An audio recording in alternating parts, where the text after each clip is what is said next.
పహల్గామ్ ఉగ్ర దాడి భారత్ పాకిస్తాన్ మధ్య ప్రకంపనలు రేపుతోంది. ఇరు దేశాల మధ్య అయితే ఉద్రిక్త పరిస్థితులు అయితే నెలకొన్నట్టుగా మనకు కనిపిస్తూ ఉంది. ఏ క్షణంలో అయినా యుద్ధం జరుగుతుంది అని అయితే మనం చెప్పుకోవచ్చు. అయితే తాజాగా ఈ క్లిష్ట పరిస్థితుల నేపథ్యంలో ఒక కీలక అప్డేట్ అయితే వెలుగులోకి వచ్చింది. అదేంటంటే 48 గంటల్లో పాకిస్తాన్ పై భారీ దాడి జరిగే అవకాశం ఉన్నట్లుగా అయితే మనకు సమాచారం అందుతోంది.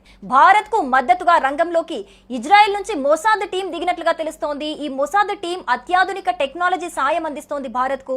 ఈ సాయం అందిస్తూ పాకిస్తాన్ లో భారీ విధ్వంసానికి ప్లాన్ చేస్తున్నట్లుగా కూడా తెలుస్తోంది. అంతేకాదు ఐరన్ డోమ్ టెక్నాలజీని సైతం భారత్ కు అందిస్తోంది ఈ మొసాద్ టీం. అలాగే విదేశాల్లో స్పెషల్ ఆపరేషన్స్ నిర్వహించడంలో మొసాద్ టీం మంచి గుర్తింపు తెచ్చుకుంది.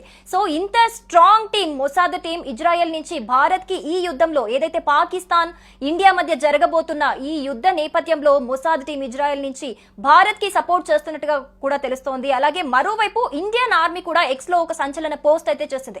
అదేంటంటే ఎల్లప్పుడూ సిద్ధంగా ఉంటామని పేర్కొంటూ కూడా జవాన్లు విన్యాసం చేసే దృశ్యాలను షేర్ చేసింది. దేనికి భయపడం, ఏది మమ్మల్ని ఆపలేదు, ఎప్పుడూ సిద్ధమే అంటూ కూడా ఆర్మీ తెలిపింది. ప్రస్తుతం సోషల్ మీడియాలో ఈ వీడియో అయితే తెగ వైరల్ గా మారుతుందని చెప్పుకోవాలి. ఇక మరోవైపు ఎలాంటి పరిస్థితులనైనా ఎదుర్కొనేందుకు తూర్పు నావికాదళం సిద్ధంగా ఉంది. ఈ నేపథ్యంలో విశాఖలో నావికి సన్ రైజ్ ఫ్లీట్ కు ఆదేశాలు జారీ అయ్యాయి. తూర్పు నావికా దళాధిపతి వైస్ అడ్మిరల్ పెందార్కర్ ప్రస్తుత పరిస్థితిని సమీక్షించారు.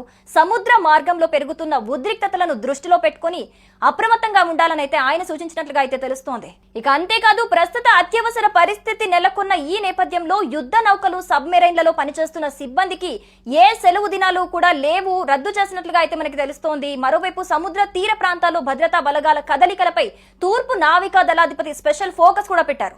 ఇక అరేబియా సముద్రంలో భారత నౌకాదళం అత్యాధునిక aircraft carrier INS Vikrant మోహరించటం ప్రాధాన్యత సంతరించుకుంది. సో మొత్తంగా చూసుకుంటే గనక ఏ క్షణమైనా యుద్ధం జరగొచ్చు, ఎప్పుడు యుద్ధం వచ్చినా తక్షణమే మేము సిద్ధము అని చెప్పేసి భారత్ ఆర్మీ కావచ్చు, నావికా దళం కావచ్చు, ఏ టీం అయినా సరే మేము యుద్ధానికి తక్షణమే యుద్ధం వచ్చినా కూడా మేమందరం రెడీగా ఉన్నామన్నట్టుగా భారత్ కూడా అన్ని రకాలుగా సిద్ధంగా ఉన్నట్లుగా తెలుస్తోంది.